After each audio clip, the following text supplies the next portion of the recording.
Global United panchayat के YouTube channel का ये शैडो कैबिनेट का सेशन। कल संसद में एक बिल आया वक्फ बोर्ड के बारे में। वक्फ बोर्ड की शक्तियों को कम करना, उनके पास पड़ी ज़मीन है उसको सरकार के नियंत्रण में उनके कलेक्टर के द्वारा लेना, और इसी तरह की अन्य व्यवस्थाएं जो उसमें महिलाओं की एंट्री और इस तरह की बातें मना करके उन्होंने बिल बनाया। काफ़ी हंगामा हुआ, इसके बावजूद भी बिल उसमें पास तो नहीं हुआ, लेकिन कमेटी को भेज दिया गया, जेपीसी बनेगी लेकिन बिल जो है वो पास किया। वहाँ बात उभर करके आई कि आखिर ये क्या चाहते हैं।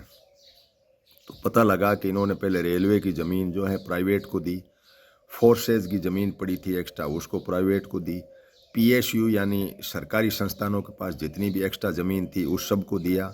गाँवों के अंदर स्वामित्व योजना लागू करके गाँवों की सर्वे करके गाँवों के पास पड़ी ज़मीन की अपनी सर्वे करके डिजिटलाइज कर दिया।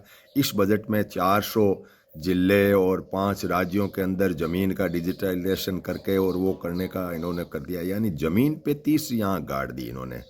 जितने भी रक्षा मंत्रालय के पास कोई ज़मीन थी या किसी के पास भी ज़मीन थी, उस ज़मीन को इन्होंने अपने नियंत्रण में ले लिया है। और एफसीआई की ज़मीन जैसे थी तो उसको अडानी को दे करके उसके साइलो बना करके एफसीआई का पूरा माल उसके अंदर डाल करके ये करके, यानी आज की तारीख में ज़मीन के ऊपर अपना नियंत्रण रहे सरकार का और वो प्राइवेट उसको यूज़ करे। कुछ बाबा रामदेव को दे दी, कुछ अडानी को दे दी, इस तरीके का जो ढांचा चल रहा है। ये बातें हम लोगों को पता होनी चाहिए कि पहले प्राइवेट को देने से नौकरियां छीनी गई, उसके बाद में प्राइवेट के लोगों ने कहा कि हमें अब ज़मीन चाहिए, तो अब ज़मीन के लिए ease of doing business, forest के अंदर भी इन्होंने टूरिज़्म डिपार्टमेंट की एंट्री दे दी, डिफेंस के नाम से टूरिज़्म का। तो ये बहुत बड़े सवाल हमारे सामने, इनको ध्यान रखना पड़ेगा।